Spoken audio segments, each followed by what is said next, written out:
is a story of a young couple from Portland, Maine. Oh wait, that's the wrong story. That's a J. Geils tune from the Love Stinks album called No Anchovies, Please. John Warren Geils died April 11th. Guitarist, founding band member of the J. Geils Band, car collector. Not only a car collector, he worked on his own cars. So, yeah, John Warren Geils, he'll be missed. Damn good guitarist. Anyway, this is Benny at Fubar Model Yard, and this is a story of a Valori Roadrunner owned by Lisa, rebuilt with her dad Randy. Randy and Lisa have attended car shows and races together since she was a little one, old enough to walk. Randy is an old Mopar guy. He's always had them, always built them, knows how to work on them. Not a car collector, just buys what he likes, runs it at the track, on a dirt track, anything he could race. He loved racing. And he loved being sometimes the only Chrysler product in the race. Anyway, one day Lisa decided she wanted a car. And she said, "Dad, let's build a car together." Randy was all smiles. He couldn't get over the fact that his little girl wanted to build a car with him. He said, "Sure, what would you like?" How about that Roadrunner behind the barn? Used to be Randy's daily driver. Been sitting behind the barn for a while. He said, "Sure, okay, let's do that." So they dragged it out of the field, put it in the shop. One of Randy's friends, Darren, damn good body man, helped him strip the body while Lisa and Randy dismantled the car, engine and all. Decided to go with a Plymouth color called Sassy Grass Green. That's the color you see here. For those of you who have seen this video before, seen this car being built, actually it's a Dodge color called Green Go, which equates to Sassy Grass Green from Scale Finishes. Anyway, back to the story. While the bodywork was being done, didn't have a lot to do, not a lot of rust on it. Never been banged up or dented. They rebuilt the engine. Took that old 360 out, added a Mopar Performance 360 heads with the 202 valves, an M1 intake from Mopar Performance, along with a Chrysler ignition, because it's pretty much your best electronic ignition out there during that era. And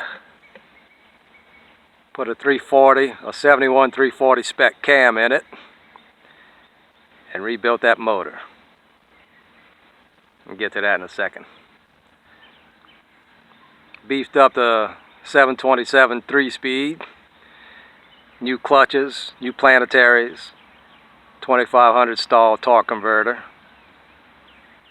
Worked on that rear end, got it, new bearings, installed a Sure Grip differential in it,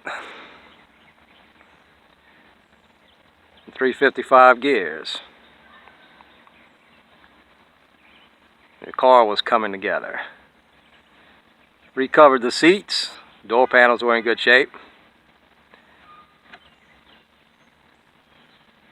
Added a set of Magnum 500 wheels. Luckily the T-tops weren't broken. Added a tack. Ran a dual exhaust. And Lisa could go racing. So that's what they're going to do. She's on her way to the racetrack. That's why that's why the T-tops are off. And that's why her bigger tires are on. with bigger tires on the back. She drives this car to the racetrack. It's her daily driver. Turns about a 14 3/4.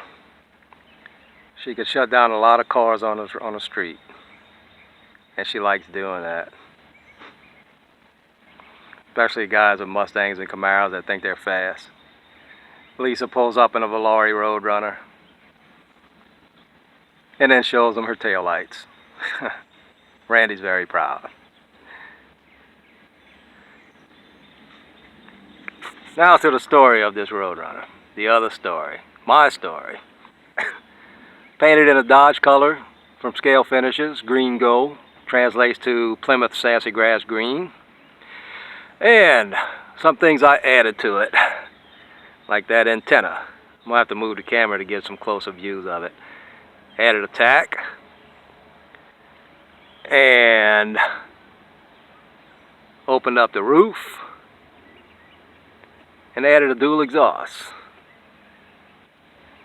So let me take this hood off very carefully, because I just painted it just a little while ago.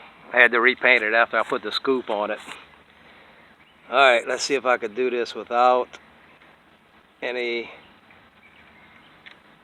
turmoil. Yeah, there we go. Where's my air cleaner?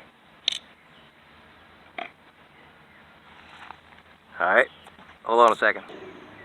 Alright, there's my air cleaner. Fell off. I don't have it glued on yet. I don't know if I am going to glue it on. So, let's take a closer look at that motor. In this engine, get you to focus. Guess I gotta keep still. Let me sit down. There we go. Got a kick down rod for the transmission, throttle cable, and return spring. Wire for the batteries, to the block, to that cable. I lost the upper radiator hose, so I had to make one. Put some clamps on it. Kit comes with an overflow tank and a washer tank. Added a bypass hose and a wire on the master cylinder. The wire clamp that Chrysler had. Let's see. Get over here. Ran a fuel line. That thing was a pain in the ass to keep glued on. And I moved the coil off of the heat of that engine and put it on a fender. I know all about small block coils sitting right there on that intake. I need to move the one on my truck to the fender as well. Alright, radio antenna. Interior, as I told you about the shifter and the tack and the turn signal stalk. And the dual pipes, which I'm about to show you when I tip her on her side. So stand by, I need two hands to do that. Alright, here we are. She's laying on her side. This kit came with a crappy exhaust pipe with a catalytic converter and a little muffler, and it was attached to the rear axle. So I ripped it off and used mufflers from the 41 Plymouth kit and ran an H-pipe dual setup out of solder. Same with the rear pipes. However, the tips, I should have made that solder a little bit longer. The tips I use aluminum tubing. There's Lisa's bigger tires. Which this kit comes with pretty decent tires. I mean, raised white letters and a nice tread, but this car and a Duster just looks so much better with wider tires on it, especially the Duster. Use a piece of aluminum tube to cover that molded in prop shaft, which looked like, see that hole right there? You know, I didn't see that hole until after I painted everything. I didn't even notice it was there. That's where the Exhaust mounted too. Made some clamps to keep the pipes off of the floorboard. Did the same thing with the mufflers. Just made some tabs to keep them up off the floorboard. And ran 2 clamps on the back. Just using a little piece of metal and a wire. Hey, look, it's Leonard. Leonard!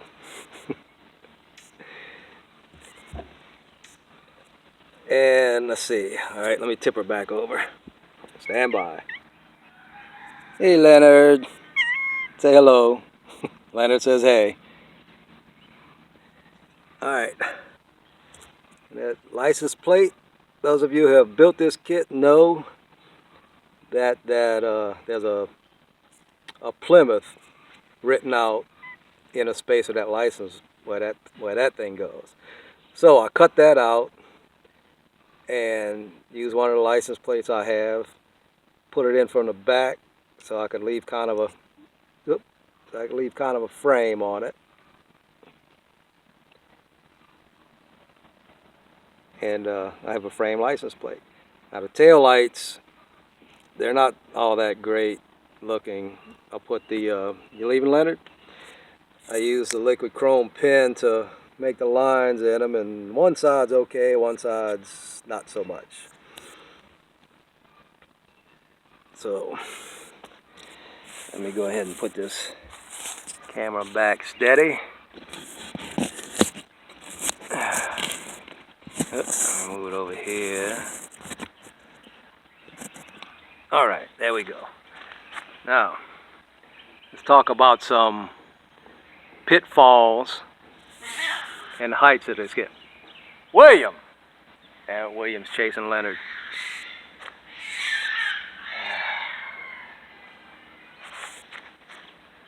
Hold on a second. Alright, that's done. Now, where was I? Oh yeah, some shortfalls and heights of this kit. For an old MPC, AMT, it's not bad. Not bad at all. The fit is really excellent, and it's a lot better kit than other AMTs I've put together, as you probably know. There's no flash. However, well, let me stick with the good points. Well, let me go to the bad points first. Bad points. Carburetor was junk.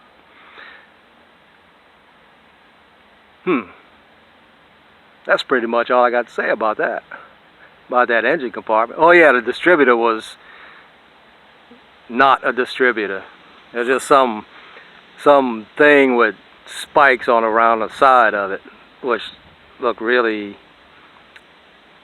odd. Really odd. Let's see, another shortfall. See those T-tops? They don't really fit. That's why they're not in. They need a lot of coaxing, and if you're gonna put them in, they must be glued because they pop up in the middle. So that's why they're sitting there. Let's see, more shortcomings. The louvers windows, a bug on it. The window louvers, that's an ant. Get off that.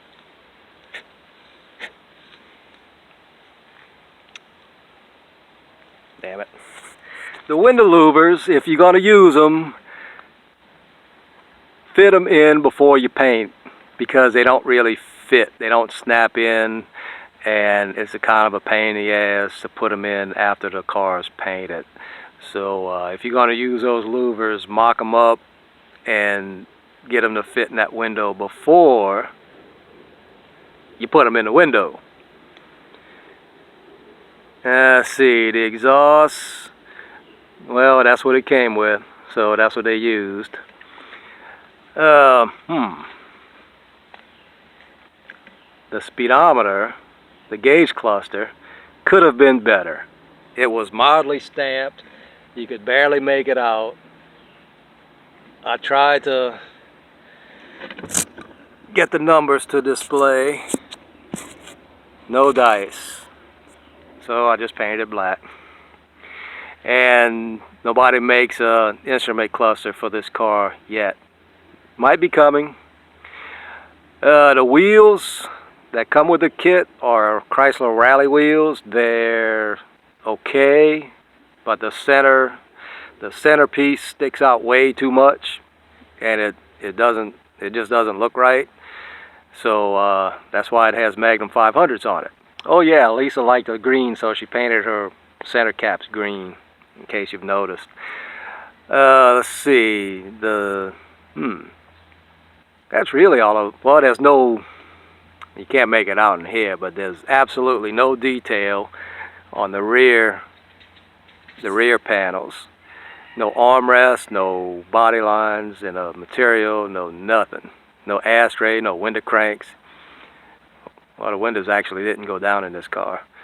So I could have at least put a semblance of an armrest on it.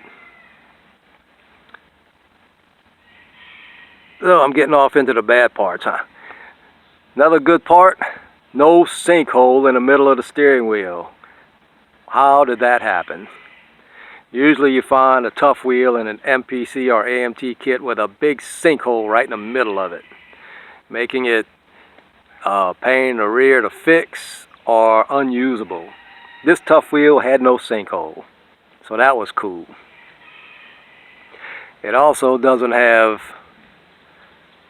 alright, let's get to the bad parts. Bad parts. Carburetor was crap. Radiator support doesn't actually fit. I mean, the fan actually fits inside the shroud, but when you put it on, the battery hits the inner fender, so you can't really put it on the way it's supposed to be, the way it's supposed to look. So it leans over like that.